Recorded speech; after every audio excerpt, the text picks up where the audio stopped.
தமிழா இன்னைக்கு வந்து என்ன பற்றி பேச போகிறோம் அப்படின்னு பார்த்தீங்கன்னா, கிட்டத்தட்ட 1.1 மில்லியன் வச்சிருக்கிற இன்ஸ்டாகிராம் ஃபாலோவர்ஸ் வந்து சமீபத்தில் வந்து ஒரு சர்ச்சையில் கிடைச்சிருக்கிறது வந்து பார்த்தீங்கன்னா மிகப்பெரிய பேச பொருளாக இருக்குது. இதுக்கு முன்னாடி வந்து சீஃப் கெஸ்டெல்லாம் போயிருக்காங்க. அவரே வந்து இந்த மாதிரி இதில் நாட்டத்தை வந்து பார்த்தீங்கன்னா மிகப்பெரிய ஒரு சர்ச்சையான விஷயமா வைரலாக பேசப்படுது. அதை பற்றி என்னன்னு தெரிஞ்சுக்கலாம்.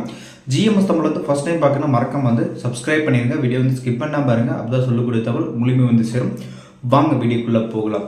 இப்போ இன்ஸ்டாகிராம் பிரபலம் அப்படின்னு சொல்லக்கூடிய விஷயங்கள் நிறைய நாட்கள் வளர்ந்து வந்துட்டு இருக்குது. நிறைய பேர் வளர்ந்து வந்துட்டு இருக்கு. இன்ஸ்டாகிராம் இந்த சோசியல் மீடியான்றது யாரை வேணாலும் வந்து நம்ம வந்து உருவாக்கலாம், நம்மளோட திறமை வந்து வெளிப்படுத்தலான்ற விதத்தில் வந்து சோசியல் மீடியா வந்து கிட்டத்தட்ட வந்து பயங்கரமாக ஒரு கிளாஸ் ஒரு 10 இயர்ஸாக வந்து சோசியல் மீடியா வந்து நல்லா வளர்ந்து வந்துட்டு இருக்கு.